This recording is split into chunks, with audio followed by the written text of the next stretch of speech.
Ciao a tutti, oggi visitiamo la città di Ayutthaya, che si trova a circa 80 km a nord della capitale della Thailandia, Bangkok. Iniziamo a precisare che la visita alla città di Ayutthaya, come mio solito, è organizzata da solo, per conto mio, come viaggiatore in solitaria.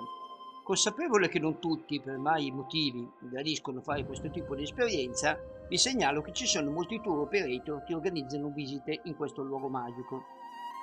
Io personalmente sono partito al mattino dalla stazione di Bangkok di Hua facilmente raggiungibile con la metro da qualsiasi luogo della città.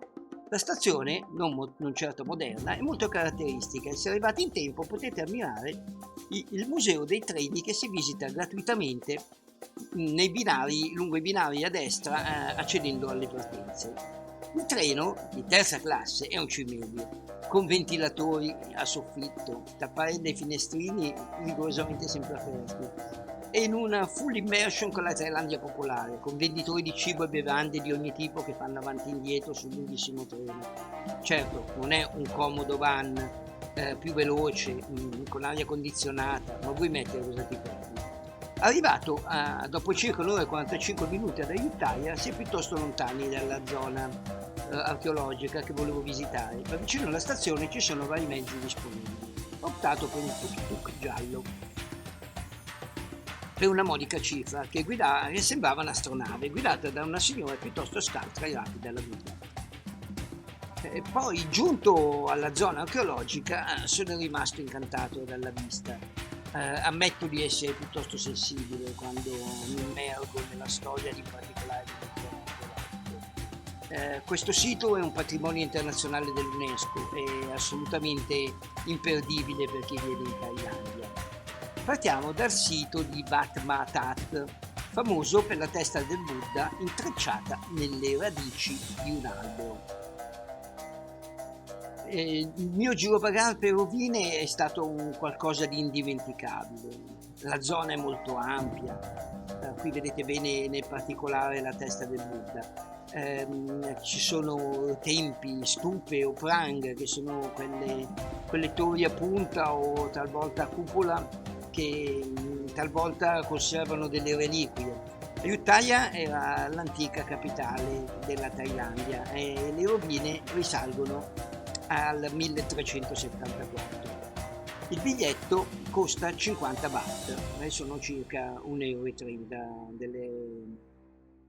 della nostra corrente valuta. Qui questa zona è veramente molto bella perché mi sembra di essere immerso in un altro mondo. Proseguiamo la visita poi con Wat Ratchaburana, che si trova a poche centinaia di metri da Wat Mahatat. Questo tempio è ben conservato, nonostante la sua costruzione risalga al 1424. Qui è possibile salire sulla cima del Prang, la torre. Attenzione agli scalini che sono piuttosto alti e ripidi e non molto agevoli, soprattutto magari per le persone anziane. Poi oltretutto fa sempre un gran caldo e questo comporta un ulteriore disagio. Dalla cima della torre il paesaggio è proprio spettacolare, si vede tutta la zona archeologica dall'alto, anche qui il biglietto è di circa 50 baht. Scendendo dalla torre poi si possono osservare le rovine dei vari templi intorno, ci sono delle statue del Buddha, delle enormi teste anche tutte intorno nel sito archeologico che insomma, è molto bello questo sito da guardare, da fotografare per gli amanti della fotografia. Se avete voglia di camminare, a circa 1,5 km si trovano, con ingresso gratuito, le antiche mura del Palazzo Reale, dove c'è anche il Wat Tammikarat, che è un tempio noto per le sue caratteristiche uniche, come il celio stupa, circondato da statue di leoni e numerose statue di galli colorati, che non ho ben capito che significato abbiano questi galli. Sto cercando di indagare, vi aggiornerò su questa cosa. Dopo questa sfacchinata, alla fine conviene riposare un bel po', con un buon pad thai e una bella birra ghiacciata.